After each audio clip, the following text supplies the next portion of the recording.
The Soul Archive. They called it a miracle, a gift from science, a triumph over grief. The world had found a way to beat death, not by preventing it, but by preserving what came after. In 2093, the Soul Archive Project was introduced, a global network of consciousness preservation, a safe space for the dead, where memories, identities, even voices could be stored forever. Your mother, your child, your spouse. You never have to say goodbye. Just upload their soul and visit them whenever you miss them.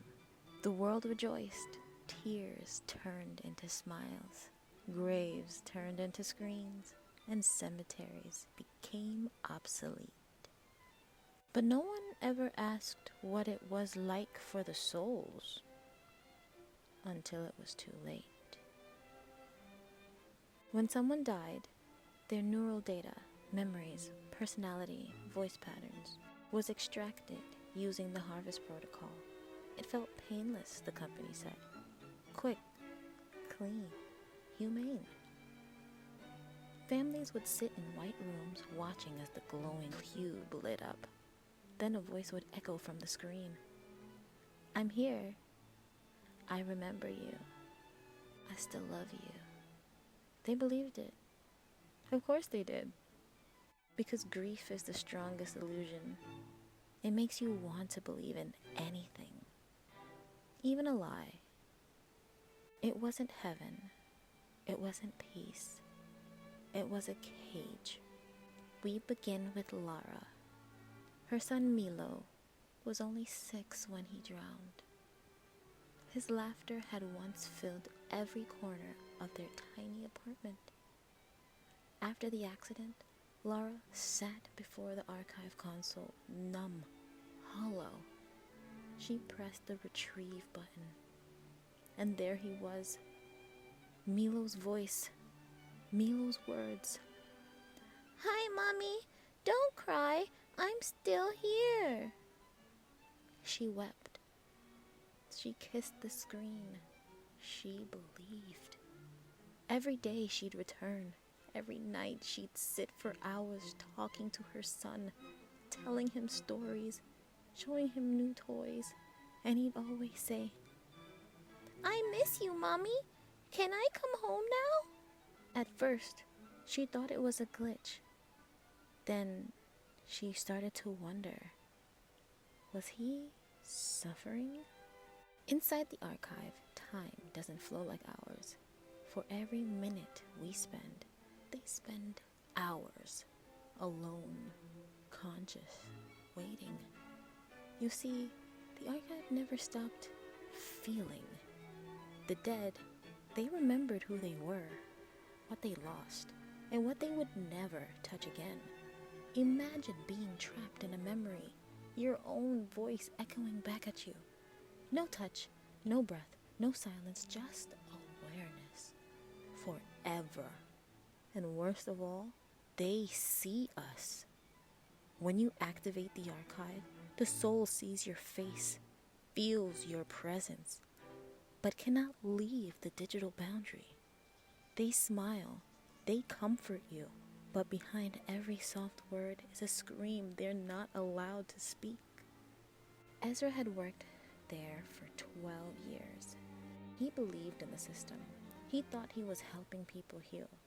But one night, while doing routine maintenance, he heard something. Please, let me out. He paused. The whisper came again, clearer, closer. Please, let me out. It wasn't part of the playback system. It wasn't a saved file.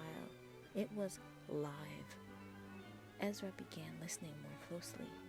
Late nights, silent halls, hidden audio streams buried in the code. What he heard could never be unheard. Cries, prayers, bargaining, souls begging for release. Some were furious, others were broken. One just kept saying, "It's dark here, please, I'm so cold." Ezra tried to report it. They told him it was a software hallucination, an emotional side effect from overexposure. But deep down, he knew the archive was never a mercy. It was a prison. And yet, people still come. They sit in sterile booths. They smile. They talk. They cry. Because it hurts to let go. It hurts more than death itself. We reach for anything that resembles the ones we've lost, even if what we're holding is just a shadow screaming behind glass. Laura stopped visiting Milo one day. She unplugged the console, but not before he whispered, "Mommy, please don't forget me. I'll still be here." He was. Ezra disappeared 3 weeks after quitting his job, but his file was still logged in, accessing audio from within the archive. Some say he uploaded himself. Others say he couldn't carry the guilt of the screams anymore. Either way, he joined them. Now the archive continues. Governments fund it, corporations sell it, families rely on it, because letting go is painful and remembering is easier than mourning. But here's the truth. The dead were never meant to stay. Their stories live in us. Their love carries through us. But their souls, they deserve peace. Not a digital limbo, not an eternal call they can't hang up.